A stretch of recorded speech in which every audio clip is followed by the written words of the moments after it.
What exactly is this AI-powered translation system being used at APEC? It's a large-scale interpretation and translation system, and they specifically designed it for this type of summit. Technology supports all 21 APEC languages, and it looks like it's being embedded into the summit experience. So you'll see it at the airports, train stations, hotels, and even in the taxis. I mean, delegates, I think, and visitors can interact with kiosks and devices.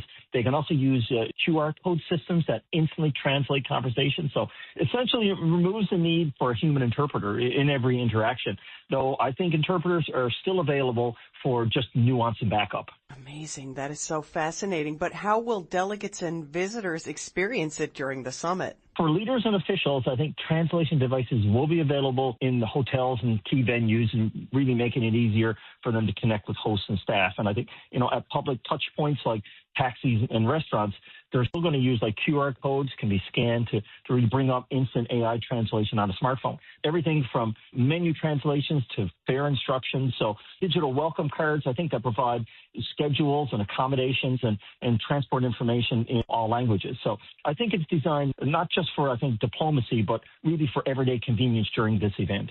And is it translating in real time as you're speaking with someone? Absolutely. It definitely gets rid of any language barriers. They've slowly gone down during all of these international meetings. And I think even with the interpreters there's often a lag in communication, and sometimes important nuances get lost. But with this type of translation system, leaders can focus directly on the issues instead of all the logistics. So that can conversations, I think, more fluid, reduce misunderstandings, and even accelerate the negotiation. So really, when you think about it, in a world where diplomacy often hinges on clarity, this type of AI tool, I think, has potential to change really the pace, the quality of the dialogue between all nations.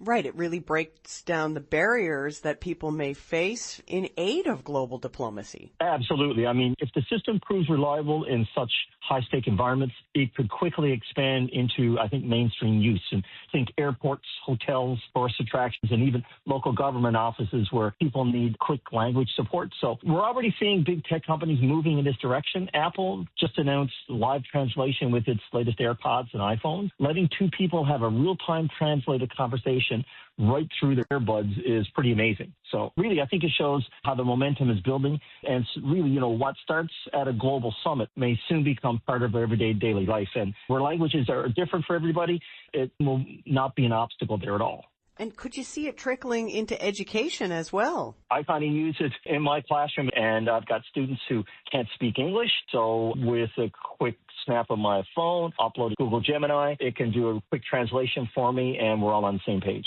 Wow, it really feels like the future is now with this technology. Kevin Andrews, I thank you so much for joining me this week, and we'll chat again next time.